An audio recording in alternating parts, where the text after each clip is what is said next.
Yes. Are they listening to you, or do you have a forum? Do you have a place to talk to people since you're on the inside of this now? Well, I did attend the White House Healthcare Summit. I did that only because, frankly, people like you called the White House and we threatened a white coat demonstration outside the White House. And so they invited John Conyers, who, by the way, wasn't invited originally, and they invited me.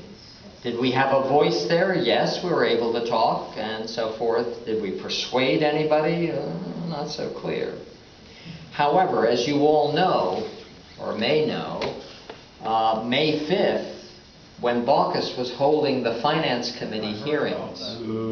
August 13th, they were all arrested. Can you So, let me describe. When he's holding that hearing, what happened is that we had 8 activists, 4 physicians, if I'm correct, among them, who went to the hearing.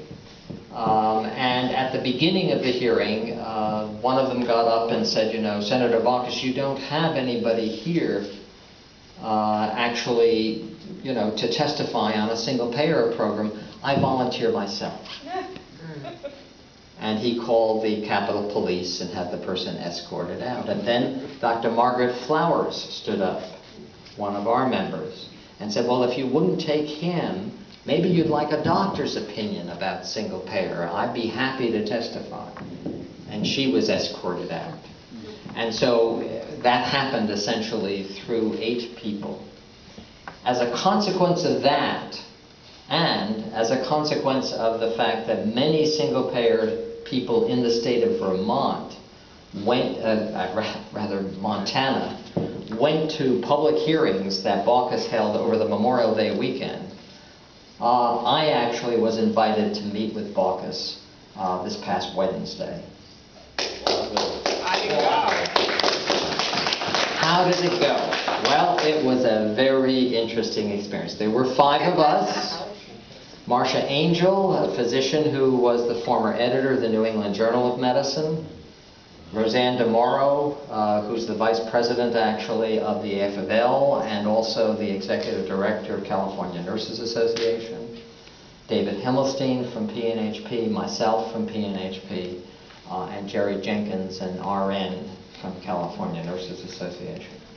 Well, I've just challenged Jeremy to see if he'll bring some of this back to a college campus. Oh, that's what should happen. Let me tell you what happened at this thing with Baucus. So we presented our position on single payer. We really were very well organized, I have to tell you, and did a wonderfully persuasive thing.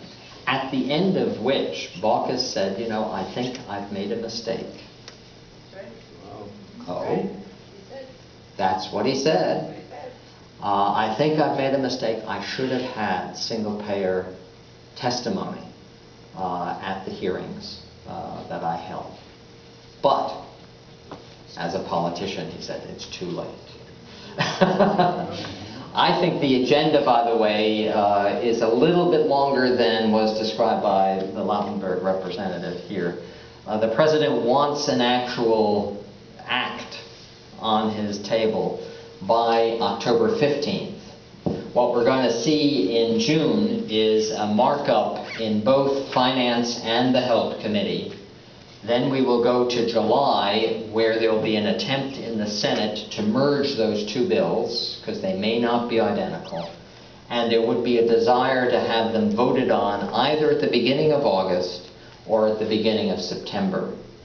Then the House is going to be working kind of simultaneously, and they will hopefully by September have a House bill, and then they go into conference to resolve the differences, and the president wants it voted on so that it's on his table by the middle of October. I will say, in the House, I just got a call asking if I could go down next Wednesday to testify at the hearings being held by George Miller in one of, the Ed and Labor Committee in the House. So there is some movement there, at least to have our voice expressed, okay? But if there is something you all could do, and I wanted to just tell you about that,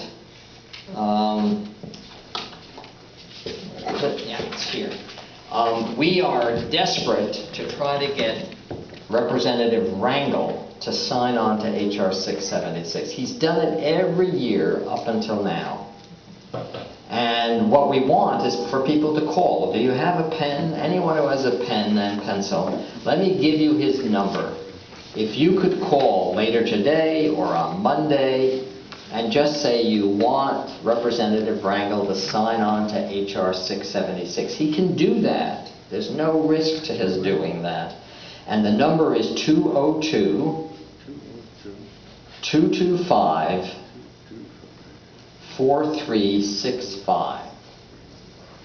Now, how many of you are in Frank Pallone's district? He's also, the head of the health committee in that, on energy and commerce, I think. A very important person to also be talking to about single payer. And let me give you those references if you're interested. And I just have a little board here. If you would like to get an email message from us about what's going on, please give me your email addresses. That's the way we can do that most efficiently. Do you have this in printed form, these slides? There, Yes, I can make these available for anyone that would like them. The thing to do is to give me your email address or give them to Paula, and we can send it out to you. I would like to say also, if I may, in these booklets, there is the PNHP website. There are other websites for you to go to. Are you? I have taken a lot of time, haven't I? But you are wonderful. Hold the questions for a minute. I want to wrap this up and then we'll get questions. You are wonderful. You're still awake. This was much longer than